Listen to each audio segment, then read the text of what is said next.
Всем добрый день, если он у вас добрый. Пожелаю, чтобы он был добрым. Ввиду сложившихся обстоятельств мы немножко перепрофилировали. Good afternoon, everyone. This day is good, but I wish it was good. Due to the events in Ukraine, I changed the topic of this channel.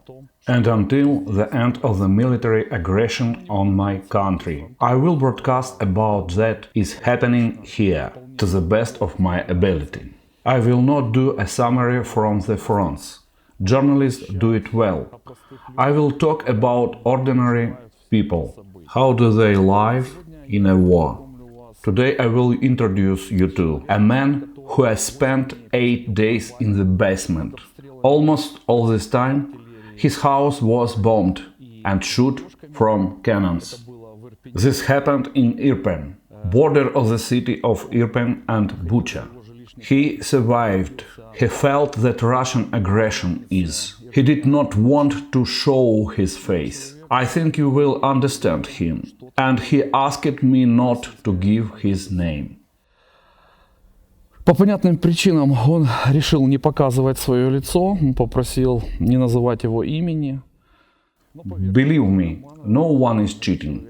This person is in a volunteer center. In addition, he joined the ranks of the territorial defense.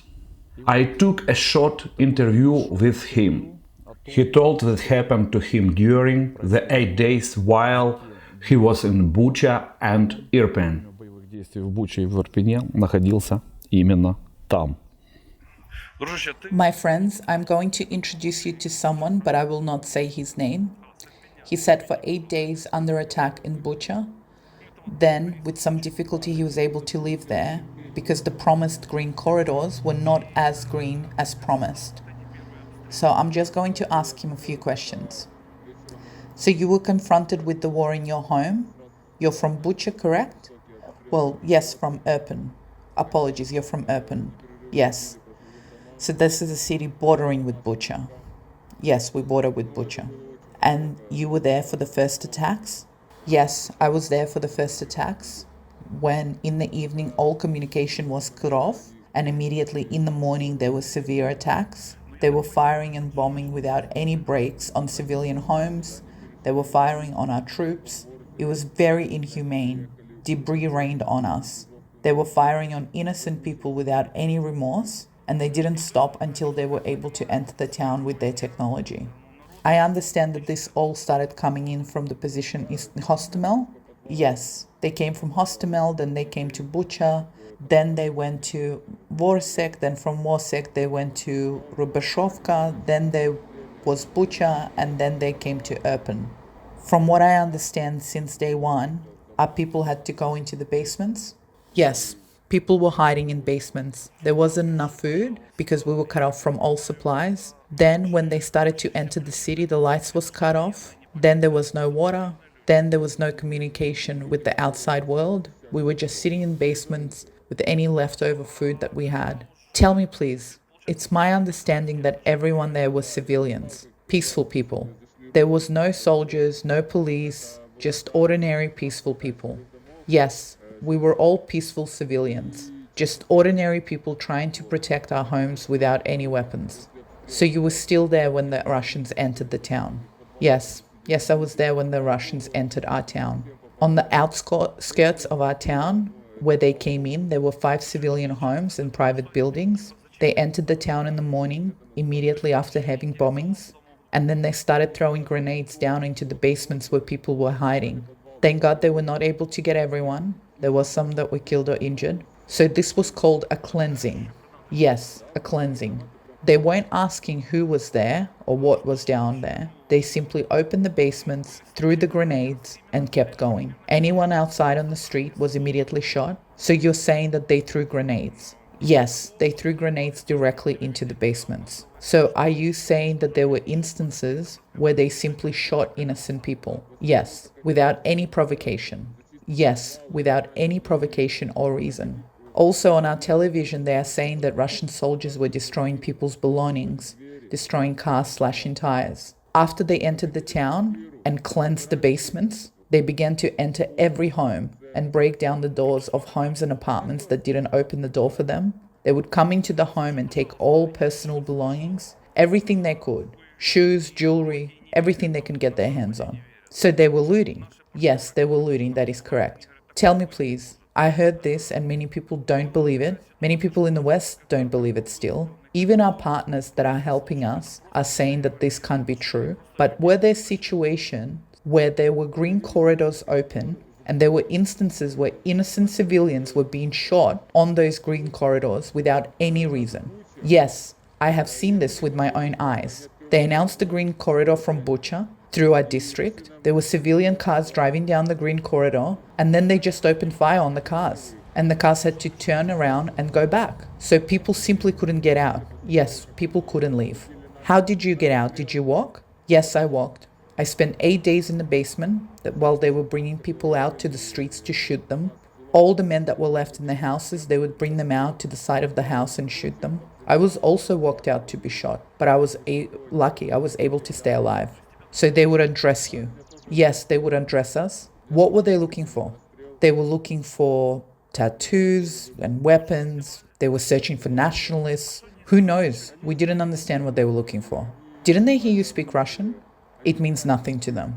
So they say they are liberators. They are not liberators, not at all. So when they walked us out to be shot, they would point their weapons at us and scare us, and then they would send us back down to the basements. And we lived in the basement for 8 days without any water, without any food. Well, there was very little food left from people that had a chance to grab something from their apartment before they came down. We were all living in the basement together. Where did you get water? We drank water which was left. So you just shared everything that anyone was able to bring. Yes, 1 gulp of water, 1 crumb of bread. That's all we had. Whoever was left for whoever was left in the basement. This was our situation. 8 days I spent in the basement with people that were left. And on the 8th day in the morning, we were told, if you want to leave from here, you can go, but not sure how far your legs will take you. So leave, but you're risking your life. Yes, they told us, we don't know about any green corridors you have or where you can go, but you can just start walking. God protected you and you were able to make it here. And now I understand that you're part of the resistance. Yes, I am part of the resistance. I will punish them for every tear, for every child, for every woman, every grandmother and grandfather. I will punish them even for every animal. We will protect our homeland. И мстить за каждую слезу, за каждого ребенка, за каждую женщину, бабушку, дедушку, даже за каждое животное. Мы будем защищать нашу землю. My dear American, Canadian, Australian friends, do you see and understand now why basically every person in Ukraine is willing to stand up and fight for the protection of their home? I will also now show you a video from Mariupol and where these quote-unquote nice Russian troops made of this incredible town. There is nothing left of it. This is a house of my neighbor. This was a beautiful new home. And this is a house of my other neighbor. And his wife Lena, they almost didn't save her. She has a broken hip. Thank God she's alive. Еле отнесли с переломом бедра. Слава Богу, живая.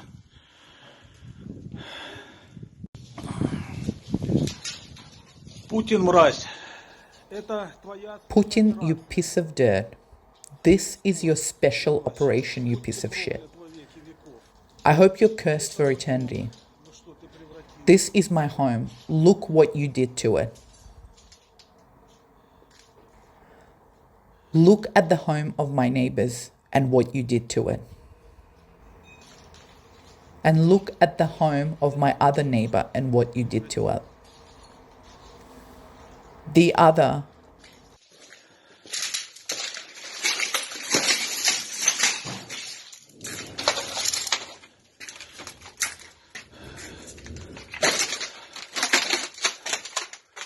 Это дом напротив соседей. Прямое попадание во что ты превратил. А это дом соседей. А там вот человек убитый лежит.